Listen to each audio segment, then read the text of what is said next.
Brazil দলকে আলোর পথ দেখাতে ব্যর্থ হচ্ছে একের পর এক কোচ। বারবার একই ভুল করতে চাচ্ছে না ব্রাজিল ফুটবল কনফেডারেশন সিবিএফ।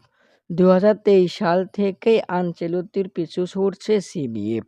তবে আপনারা কি জানেন, ইতালিয়ান এই কোচকে পেতে ৬ দশকের ধারা অর্থাৎ ৬০ বছরের ইতিহাস ভাঙতে হবে ব্রাজিলকে। সিবিএফ সভাপতি এদনালদো রদ্রিগেজের ব্যক্তিগত পছন্দের কোচ আনচেলত্তি। ইতালিয়ান এই কোচকে পেতে ৬০ বছরের ইতিহাস ভাঙতে রাজি সিবিএফ। চলতি মাসেই ব্রাজিল দলে যোগ দিবেন আনচেলত্তি।